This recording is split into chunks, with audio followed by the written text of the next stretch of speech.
Assalamualaikum warahmatullahi wabarakatuh. Waalaikumsalam warahmatullahi wabarakatuh.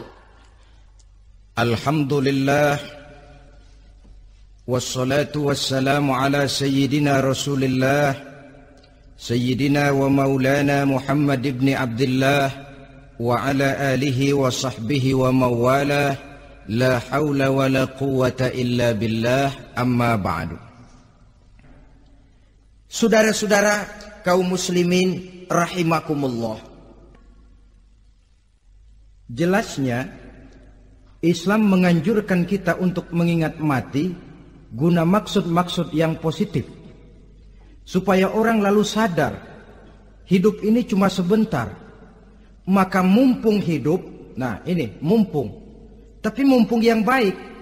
Mumpung hidup, maka hidup yang singkat ini harus saya pergunakan dengan sebaik-baiknya, melakukan kebajikan yang sebanyak-banyaknya, menjauhkan rasa malas, menunggu keajaiban yang datang dari langit, berleha-leha, bermain-main, sementara maut kalau dia datang tidak pernah main-main. Pantas kalau seorang penyair bernama Syauqi memesankan, tazawwad bittaqwa fa innaka la tadri idza hanna al-lailu hal ta'ishu ila al-fajri kam min sahihin mata min ghairi illatin wa kam min alilin 'asha hinan min ad-dahri. Persiapkan dirimu dengan takwa, sebab kamu tidak tahu apabila malam datang kamu masih bisa hidup apa enggak besok pagi. Apa ada jaminan saudara yang kumpul di depan saya malam ini besok masih bisa hidup? Tidak. Ada jaminan? Tidak. Tidak ada sama sekali. Kam min sahihin mata min ghairi illatin. Berapa banyak orang sehat mati nggak pakai sakit lagi. Sebabnya kadang-kadang ringan saja. Ada yang cuma jatuh di kamar mandi mati. Ada yang cuma ketiban pensil. Iya, kalau ketiban pensil 3 peti masa enggak mati.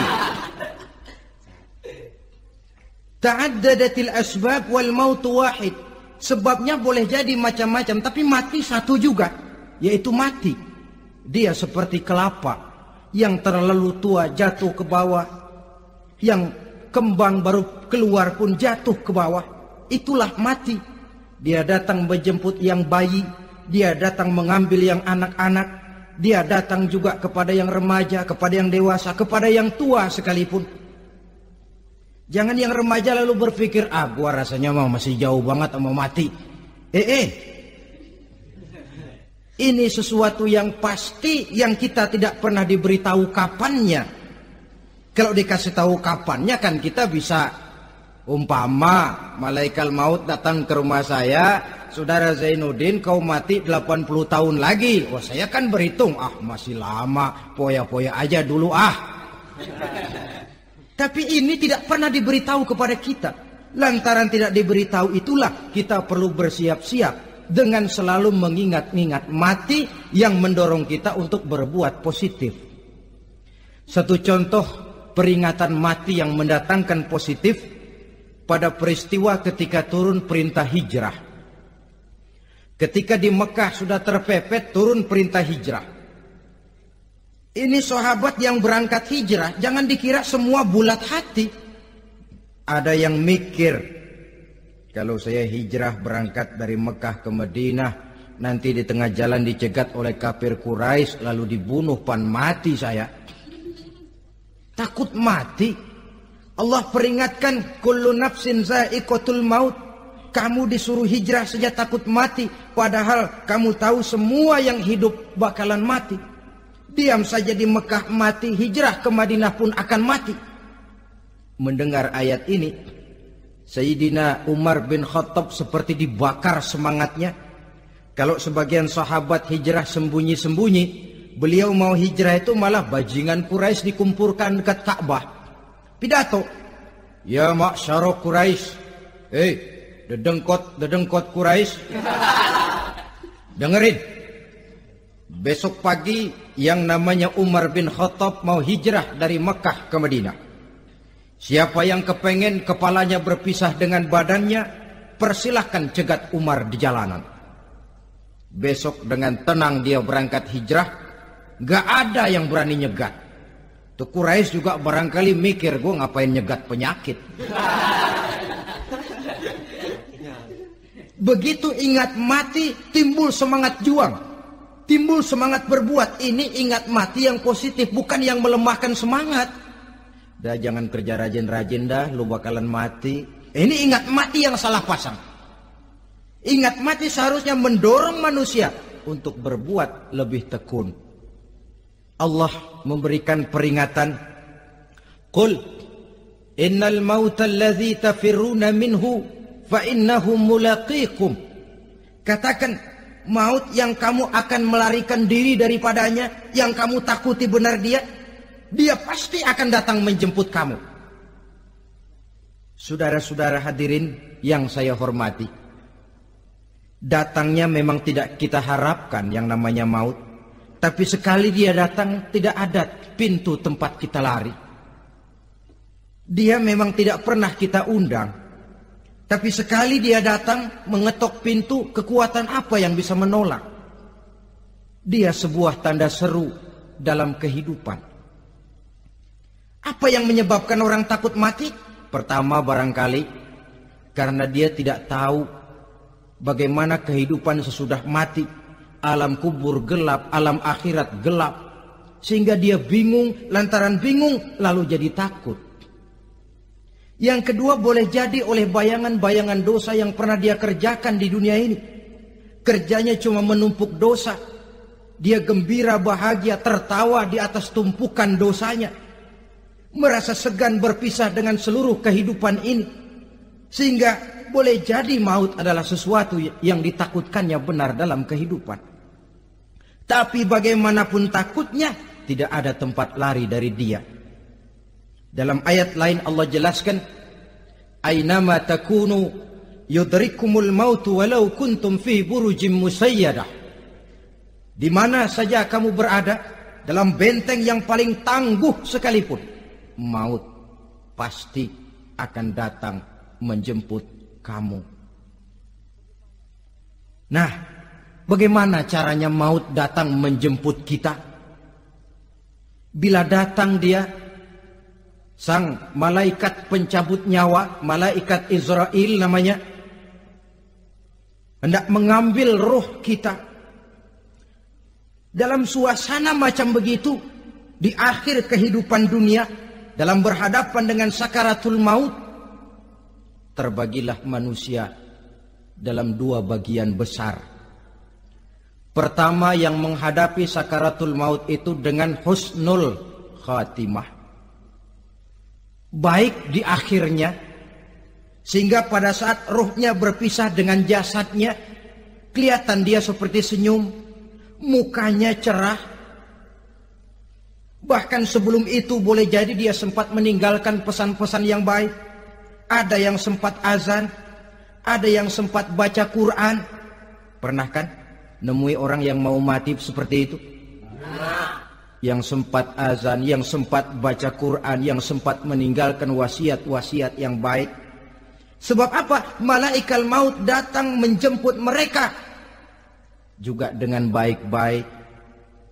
Dicabut ruhnya perlahan-lahan, tapi sungguh pun perlahan-lahan. Pedihnya, sakitnya tetap tiada tara.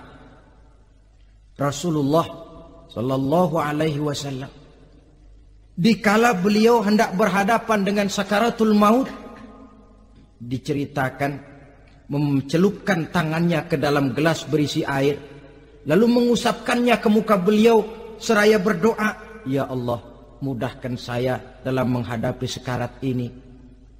Beliau juga yang mengatakan bahwa sakitnya sakaratul maut sama dengan 300 kali bacokan pedang.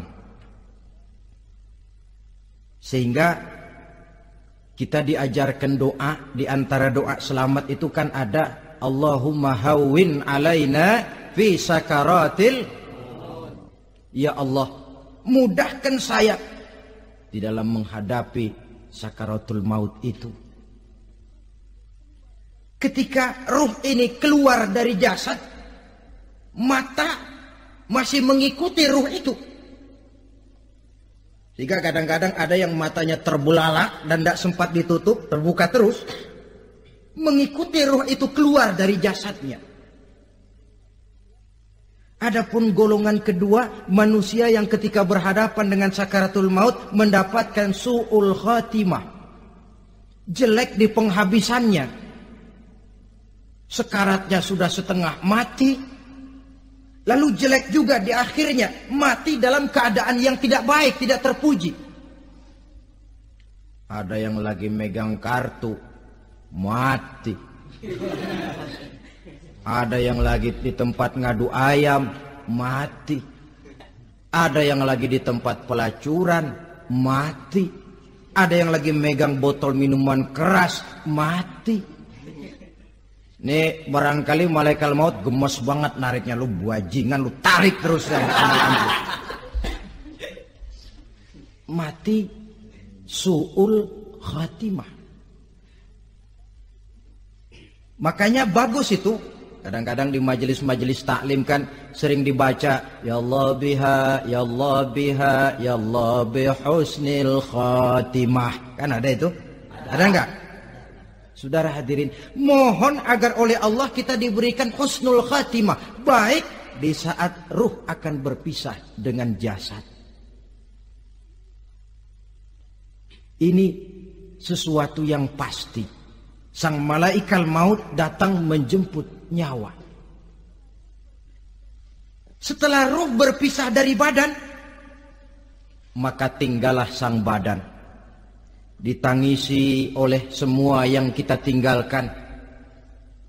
Sehingga kepada putrinya Fatimah, ketika malaikat maut datang hendak menjemput baginda Nabi, beliau berkata kepada anaknya, Fatimah, kamu tahu siapa yang datang? Saya tidak tahu Bapak. Yang datang hadimul lazat. Itu dia yang menghancurkan seluruh kesenangan dunia. Wa qati'us syahwat, yang memisahkan kita dengan seluruh yang kita cintai. Dia malaikat maut, Pak. Manakala jasad sudah ditinggalkan oleh ruh, itulah yang dikerubungi orang. Anak menangis, istri menangis, orang tua bersedih, teman-teman merasa kehilangan, menangisi jasad. Diuruslah jasad kita, dimandikan sebagaimana mestinya, dikafankan dengan kain putih 3 lembar, itu yang hendak kita bawa kembali ke tempat asal kita. Pakaian sutra, jas yang mereknya Switzerland wool, kain yang Samarinda, sepatu yang Belly atau Beltoni, jam tangan yang Rolex, kendaraan yang serba mewah, tidak ada yang menyertai kita. Kain putih 3 lembar itu saja lagi. Demi setelah dikafankan, dibujurkan kita menghadap ke arah kiblat, orang banyak pun datang menyolatkan kita dengan 4 takbir, diiringi dengan doa, lalu upacara pelepasan, berangkat kita meninggalkan anak, istri, suami, kampung halaman, tanah air, bahkan alam dunia ini. Selamat tinggal alam dan seluruh isinya. Tinggallah yang tinggal. Saya akan kembali ke tempat asal dari mana saya datang, untuk kembali mempertanggungjawabkan seluruh perbuatan saya dalam kehidupan ini. Manakala upacara pelepasan selesailah sudah, dimasukkan kita ke keranda jenazah, digotong orang, bismillah wa ala millati rasulillah, dibawa ke tempat peristirahatan terakhir katanya. Padahal dulu kalau mau kita istirahat, ke villa lah kita, ke Bali lah kita, ke Hong Kong lah kita, ke tempat-tempat tamasya yang indah. Oh, rupanya akan sampai juga perjalanan menuju tempat peristirahatan terakhir, yang luasnya tidak akan lebih dari 2 kali 1 meter. Diusung orang kita, diantarkan orang banyak. Manakala sampai ke atas liang lahat, pengusung jenazah dibuka, diturunkan kita ke liang lahat, dibaringkan. Gumpalan tanah akan jadi bantal kita. Muka dibuka, dihadapkan ke arah kiblat. Setelah itu ditutup liang lahat kita dengan kayu. Masih belum kurang, diuruk dengan tanah. Yang menguruk orang-orang yang tadinya mencintai kita, menyayangi kita. Tapi ketika jasad sudah ditinggalkan ruh, habis rupanya cintanya. Coba jasad kalau sudah ditinggalkan ruh, 3 hari aja di rumah, serem. Ya mayit, siapa yang betah nemenin mayit? Lalu bila upacara pemakaman selesai, maka berusahalah semuanya. Para pengantar akan kembali ke rumahnya masing-masing. Maka masuk kita ke alam kehidupan, yaitu yang disebut alam barzakh atau alam kubur. Apa selesai hidup sampai di situ? Tidak. Hanya beberapa langkah setelah yang mengantar kita pulang. Diriwayatkan dalam hadis Bukhari dan Muslim, bila seseorang sudah diletakkan di kuburnya, lalu yang mengantar kembali pulang, maka roh si mayit akan dapat mendengar bunyi terompah orang yang pulang itu. Bunyi terompahnya terdengar. Datang 2 malaikat menanyakan dia dengan pertanyaan-pertanyaan yang kalau bisa dijawab dengan betul. 2 malaikat yang bernama Munkar Nakir akan bilang, jawabanmu betul. Tenanglah kau di sini, naumatal arus. Tidurlah kau di sini seperti tidurnya pengantin. Orang yang baik-baik di alam kuburnya akan mendapat nikmat kubur. Sehingga masa penantian yang lama, sebab jangan lupa, kita masuk ke kubur itu kan menunggu sampai datangnya hari kiamat. Jadi kalau kiamat umpama masih 1000 tahun lagi, ya 1000 tahun kita menunggu. Orang yang baik-baik, penantian di alam kubur, kata malaikat, naumatal arus. Tidurlah kamu seperti tidurnya pengantin. Bagaimana sih tidurnya pengantin? Nggak berasa. Iya, kata anak sekarang, endah aja udah. Begitu mendusin pagi, kata lakinya, malam sebentar bener ya Neng. Sebentar betul katanya malam. Iya tentu saja tidak terasa. Kenapa? Dia tidak pernah memikirkan waktu. Terbawa oleh kenikmatan dan kelezatan yang dirasakannya dalam kehidupan. Tapi orang kafir, orang yang dosanya bertumpuk, tidak sanggup menjawab pertanyaan 2 orang malaikat, maka dia akan mendapat azab di alam kuburnya terus menerus siang dan malam sampai datangnya hari kiamat. Ibarat maling ayam ketangkep, belum masuk pengadilan udah digebugin duluan. Kan begitu kan? Ada maling ayam nggak di sini? Nah, itu yang nyaut tadi pengalaman itu. Di sidang belum, divonis belum, digebukin babak belur. Saudara hadirin, maka alam kubur bisa merupakan raudhatun min riyadil jannah. Taman di antara taman-taman surga, pun juga bisa merupakan hufratun min hufarin niran, menjadi liang daripada neraka. Ada lagi riwayat yang dari Imam Muslim yang diperoleh dari Zaid bin Sabit. Zaid bin Sabit cerita, satu hari kami bersama Rasulullah SAW berada dalam kebun kepunyaan Bani Najjar. Rasulullah sedang duduk di atas keledai. Tiba-tiba entah bagaimana itu keledai terkejut, kaget, berontak, hampir Rasulullah jatuh. Rasulullah kemudian bertanya, rupanya di kebun itu ada kuburan tua, 5 atau 4 kuburan. Rasulullah lalu bertanya, saudara-saudara ada yang tahu nggak ini kuburan siapa? Nggak ada ya Rasulullah. Memang kenapa? Ini penghuni kuburnya lagi disiksa oleh Allah.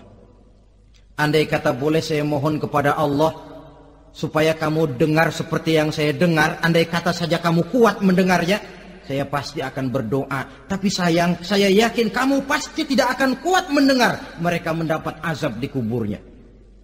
Hadis sahih riwayat Imam Muslim dari Zaid bin Sabit.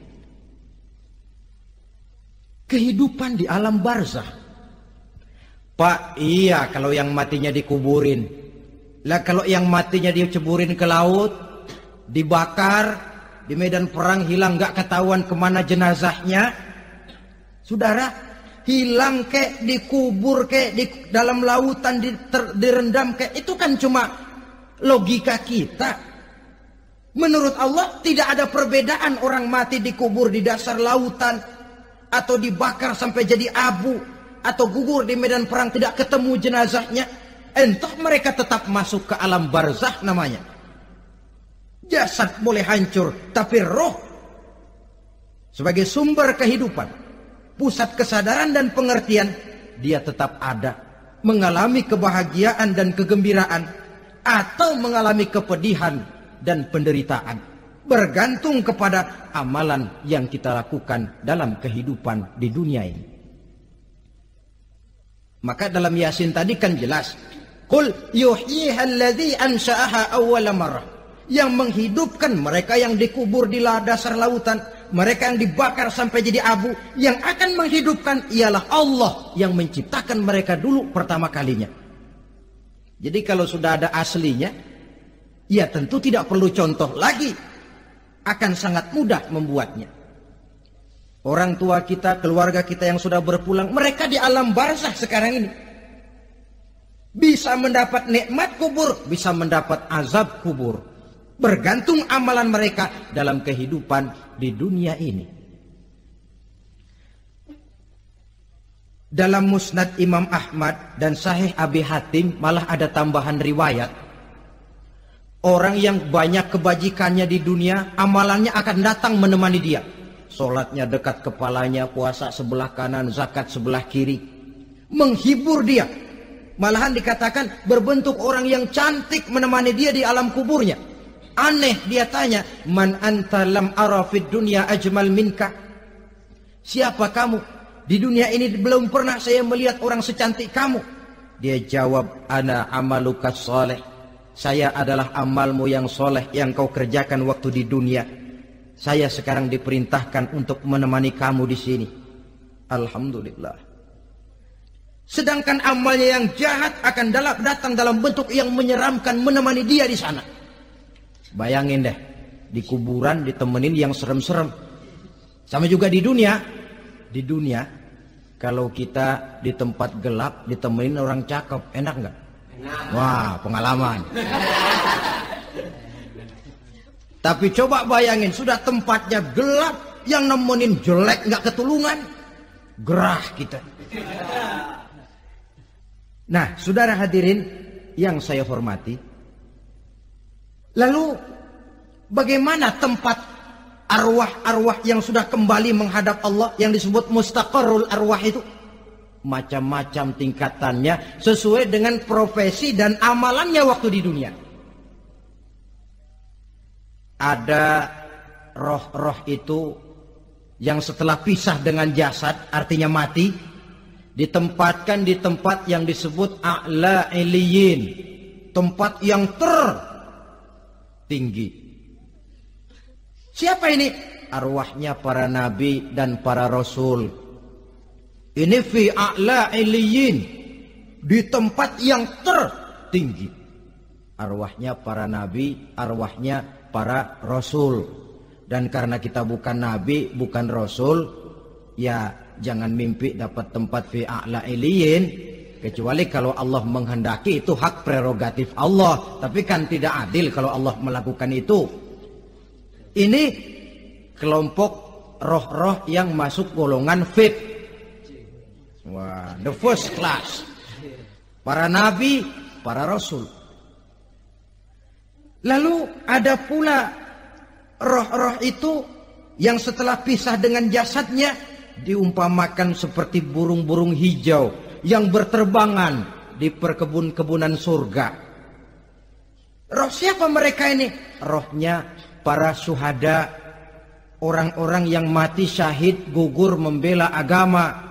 Nah, ini bedanya orang mati syahid dengan pahlawan ya. Apa bedanya syuhada dengan pahlawan? Kalau syuhada, orang yang gugur membela agama, niatnya karena Allah, mati syahid. Kalau pahlawan, orang yang gugur membela negara, orang yang dianggap berjasa kepada pemerintah. Klimaksnya, kalau orang mati syahid, jelas surga. Tapi pahlawan, belum tentu surga. Kenapa? Bergantung kepada negara macam apa yang dibelanya dan pemerintah model mana yang dibelanya.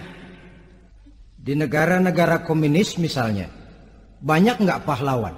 Banyak. Dengan sekian tanda jasa yang mati di medan perang dan sebagainya. Kira-kira pahlawan komunis masuk surga nggak?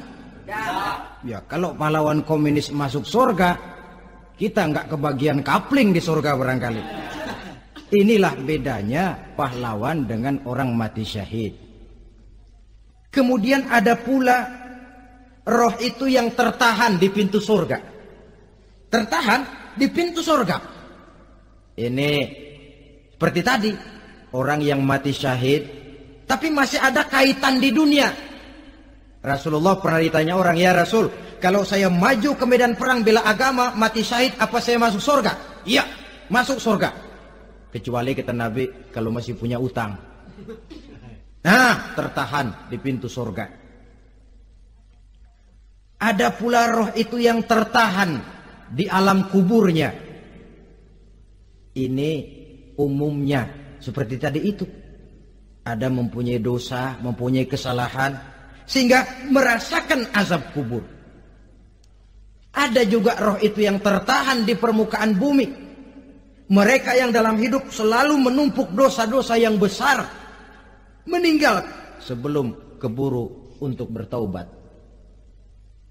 Saudara hadirin yang saya hormati, inilah yang kita khawatirkan. Sebab jikalau pada saat roh sudah datang, jikalau saatnya roh datang berpisah dengan jasad, menemukan sakaratul maut, saat itu taubat sudah tidak akan ada gunanya lagi. Masuk ke alam kubur, mendapat azab kubur sampai datangnya hari kiamat. Berapa lama di alam kubur ini? Menunggulah kita sampai datang saatnya kiamat. Nah, saudara-saudara, apa tanda-tanda hari kiamat? Kapan dia akan datang? Bagaimana hal ihwal manusia pada saat terjadi kiamat? Bagaimana alam ini? Bagaimana perhitungan di padang mahsyar? Insya Allah akan saya ungkapkan pada bagian kedua dari ceramah ini. Insya Allah kita akan lanjutkan pembicaraan ini sampai kepada terminal paling akhir, surga dan neraka. Inilah saja pertemuan kita pada kesempatan kali ini. Terima kasih banyak atas segala perhatian. Mohon maaf atas segala kekurangan. Wabillahi taufiq wal hidayah. Wassalamualaikum warahmatullahi wabarakatuh.